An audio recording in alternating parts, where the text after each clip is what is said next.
This channel does not promote any violent, harmful, or illegal activities. All content provided by this channel is meant for an educational purpose only.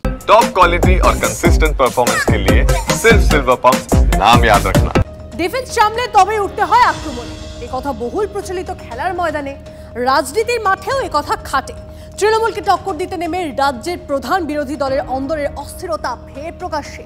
কোথাও মণ্ডল সভাপতি নির্বাচন নিয়ে ক্ষুব্ধ BJP বিধায়ক, কোথাও পড়ছে poster, কোথাও বিজেপির সাংসদ ও বিধায়কের মতবিরোধ প্রকট। রাজনৈতিক মহলে প্রশ্ন, বঙ্গ বিজেপিতে কি অল ইজ নট ওয়েল? যদি একটা আলোচনার টেবিল থাকে, উন্মুক্ত থাকে, আর সেখানে বসে যদি কোনো সিদ্ধান্ত হয়, দল সমৃদ্ধ হবে। আলোচনা না করে যদি কোনো কিছু সিদ্ধান্ত না হয়, দল সেখানে সংকুচিত হবে। একটি লাঠি সহজে ভেঙে ফেলা যায়, কিন্তু এক বান্ডিল লাঠি ভাঙা কঠিন।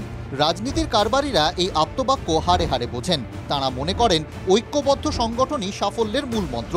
কিন্তু বিজেপি বিধায়ক সত্যেন রায় যেভাবে মণ্ডল সভাপতি নির্বাচন নিয়ে প্রশ্ন তুলে দিয়েছেন, তাতে এই প্রশ্নই ওঠে, রাজ্যের প্রধান বিরোধী দলের অন্দরে কি সবকিছু ঠিকঠাক নেই?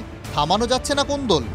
প্রশ্ন উঠছে তার কারণ খোদ বিজেপির রাজ্য সভাপতি সুকান্ত মজুমদারের জেলা দক্ষিণ দিনাজপুরের গঙ্গারামপুরের বিধায়ক তাঁরই নির্বাচনী এলাকায় মণ্ডল সভাপতিদের নাম ঘোষণার পরই তীব্র ক্ষোভ উগরে দিয়েছেন। সোশ্যাল মিডিয়ায় তার অভিযোগ, গঙ্গারামপুর বিধানসভা এলাকার মণ্ডল সভাপতিদের নাম ঘোষণা করা হয়েছে, কিন্তু সেই প্রক্রিয়ায় নির্বাচিত বিধায়কদের কোনো মূল্য নেই।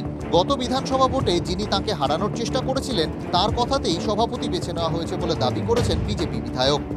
বিধায়ক হিসেবে আমার মণ্ডল সভাপতিদের এবং মণ্ডলে যারা কার্যকর্তা আছে তাদেরকে নিয়ে আমাকেই ফেস করতে হবে।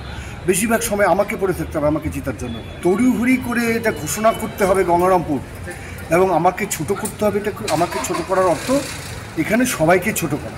কালকে কষ্টে দুঃখে কালকে ওই ফেসবুক বাইটটা দিয়েছি। জল্পনার কিছু নেই, আমি অর্গানাইজেশন দেখি না, ঢুকি না, আমি বলতে পারবো।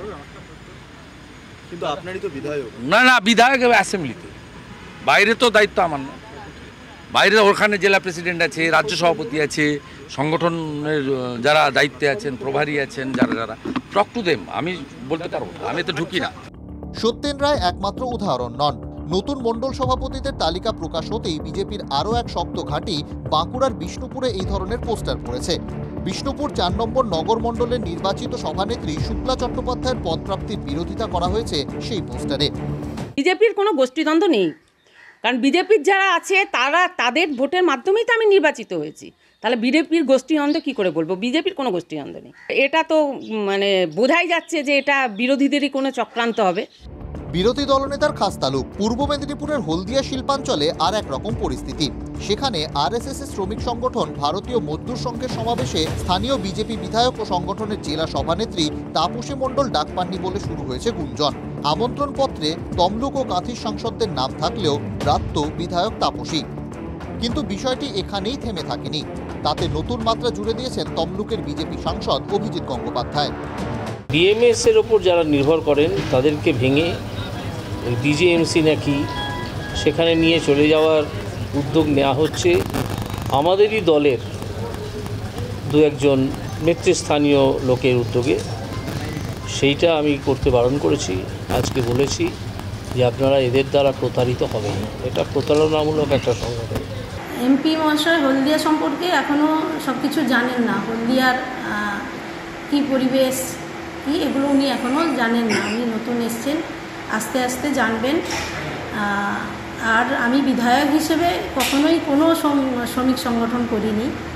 যে শ্রমিক বিপদে পড়ে তাদের প্রয়োজনে আমাকে ডাকে পরামর্শ দেওয়ার জন্য, আমরা সেই সমস্ত শ্রমিকদের পরামর্শ দিই। তৃণমূলের গোষ্ঠীদ্বন্দ্ব ঘিরে নানা ঘটনা প্রায় নিত্যদিন শিরোনামে উঠে আসে। এবার প্রধান বিরোধী দল বিজেপিতেও সেই একই রকম অস্থিরতা। এ তো বিজেপির মধ্যে এইসব গোষ্ঠীবাজি ইত্যাদি ইত্যাদি। এবং বিজেপির বিধায়ক নিজেই বলছেন, আমাদের এখানে বিধায়কদের আমাদের নেত্রী বলেন যে আপনাদের মতামত জানান। সবসময় নিশ্চয়ই সবার মতামত গ্রহণ করা সম্ভব হয় না, এত বড় দলে সম্ভব না, কিন্তু মতামত জানানোর সম্মানটা এখানে রয়েছে। আর ওখানে বিজেপির বিধায়ক আর্তনাদ করছেন, তিনি জানেনই না কে কী হয়ে গেছে। মণ্ডল সভাপতি নির্বাচন ঘিরে আগেও বিজেপির অন্দরে টানাপোড়েন প্রকাশ্যে এসেছে। 2026-এর বিধানসভা ভোটের আগে ফের সেই সমস্যার সম্মুখীন তারা। বিশেষ করে উত্তরবঙ্গ, পূর্ব মেদিনীপুর, জঙ্গলমহল, যেখানে বিজেপি বিগত নির্বাচনী সাফল্যের নিরিখে এগিয়ে, সেখানে প্রকট হয়েছে কোন দল। রূপক, হীরক ও কনিষ্কের রিপোর্ট, TV9 বাংলা। এবিটি জঙ্গি তারিকুলকে ফের হেফাজতে পেল রাজ্য পুলিশের এসটিএফ। বহরমপুর মুখ্য বিচার বিভাগীয় আদালত 7 দিনের এসটিএফ এর আবেদন মঞ্জুর করেছে। এবিটি জঙ্গি নূর ইসলাম এবং শরীফুলের সঙ্গে মুখোমুখি বসিয়ে কি যেটার জন্য এই আবেদন, জানবো আমাদের প্রতিনিধি কৌশিক আমাদের সঙ্গে রয়েছেন। কৌশিক, দেখো একদমই তাই যে নূর ইসলাম, শরীফুল এবং যে তারিকুল ইসলাম তিনজনকে মুখোমুখি বসে কিন্তু জিজ্ঞাসাবাদ করতে চায়। কারণ এর আগে তারিকুলকে তারা হেফাজতে নিয়েছিল, এরপর বেশ কিছু অসঙ্গতি উঠে আসে। সেখানে নূর ইসলাম স্বীকার করলেও যে তারিকুলের সাথে যোগাযোগ হয়েছিল সেই কথাগুলি স্বীকার করলেও কিন্তু তারিকুল কোনোভাবেই সেই বিষয়ে স্বীকার করেনি এবং সেখানে বেশ কিছু অসঙ্গতি রয়েছে। সেই কারণে তিনজনকে একসাথে বসিয়ে জেরা করতে চায়। এর আগেও কিন্তু তারিকুলকে তারা হেফাজতে নিয়েছিল। গতকাল আবার পুনরায় তারা আবেদন করে, যেহেতু বহরমপুর জেলে ছিল সেহেতু মুর্শিদাবাদে এসে বহরমপুর আদালতে আবেদন করে এবং 7 দিনের আবেদন করলে 3 দিন মঞ্জুর করে এবং এই 3 দিনের মধ্যে তারা তিনজনকে একসাথে বসিয়ে জিজ্ঞাসাবাদ করবে বলে এসটিএফ সূত্রের খবর। এবং এর পাশাপাশি যে ঝাড়খণ্ড এবং বিহারে নিয়ে গিয়ে অস্ত্র প্রশিক্ষণ শিবির হয়েছিল সেই সব সম্পর্কেও কিন্তু জানতে চাইছে। তবে তারিকুল এবং যে নূর ইসলাম এদের কথার মধ্যে বেশ কিছু অসঙ্গতি রয়েছে, এদের মধ্যে আরো বড় ছক ছিল এমনটাই মনে করছে এসটিএফ। নজর রাখো কৌশিক, ধন্যবাদ।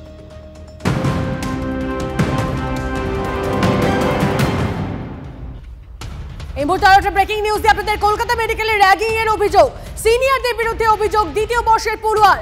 ন্যাশনাল মেডিকেল কমিশনে অভিযোগ দায়ের। অভিযোগের নিষ্পত্তি করতে বৈঠকে কলেজের অ্যান্টি র্যাগিং কমিটি।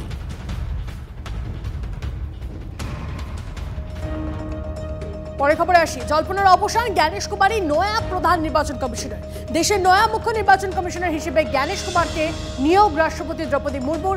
সোমবার রাতে এমনটাই জানালো কেন্দ্রীয় আইন মন্ত্রক। এর আগে তিনি কেন্দ্রীয় সরকারের বিভিন্ন মন্ত্রকের দায়িত্ব সামলেছেন। কাল থেকে তার কার্যকালের মেয়াদ শুরু হবে। জ্ঞানেশ কুমারকে সিলেকশন কমিটির তরফে বেছে নেওয়া হয়। কমিটিতে ছিলেন প্রধানমন্ত্রী নরেন্দ্র মোদী, স্বরাষ্ট্রমন্ত্রী অমিত শাহ ও বিরোধী দলনেতা রাহুল গান্ধী। সোমবার এই সংক্রান্ত একটি বৈঠকও হয়। পরে তার নাম যায় রাষ্ট্রপতির কাছে ও তিনি নির্বাচিত হন।